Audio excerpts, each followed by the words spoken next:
king of Oria thought he could kill a dragon. Foolish, wasn't it?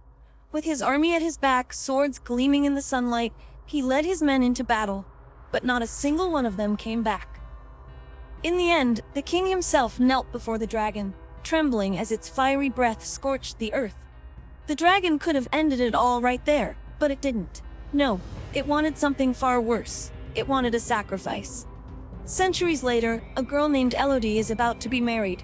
She isn't thinking about dragons or ancient kings. All she wants is to save her people from poverty.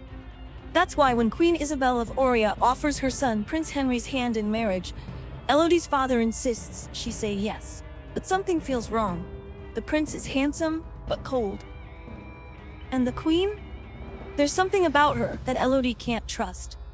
Her stepmother, Lady Bayford, even whispers warnings begging her to call off the engagement, but Elodie knows she can't.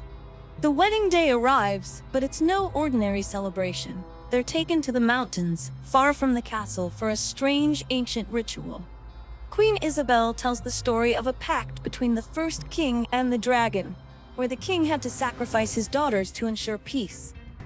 It seems like a myth, until the moment their palms are cut, their blood mixing in an ancient symbol. Then, without a word, Henry picks Elodie up and throws her into the dragon's lair. Her heart pounds as she falls. She hits the ground hard, bruised but alive. The dragon's roar shakes the cavern and she realizes she's not a bride. She's a sacrifice. Elodie scrambles to her feet, barely dodging the dragon's fiery breath. As she runs, she stumbles into a glowing cave, lit by strange silk worms.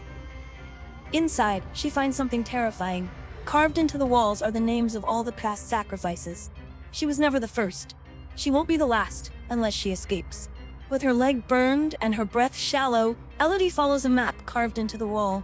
But just when she reaches what looks like an exit, her father's rescue party arrives. Relief washes over her until the dragon attacks. Flames engulf the mountainside, and in a single moment, her father, her last hope, is gone. Elodie can't run anymore.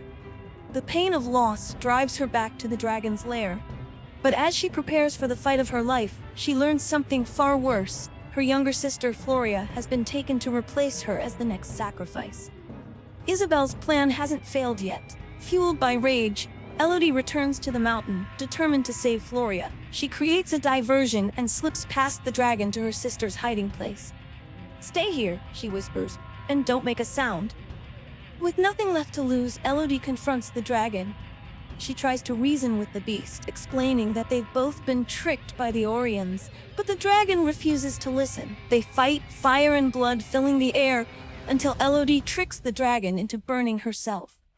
With the dragon wounded and at her mercy, Elodie offers a truth the dragon can't ignore. The royals have always lied to them both. But Elodie doesn't just defeat the dragon, she heals her.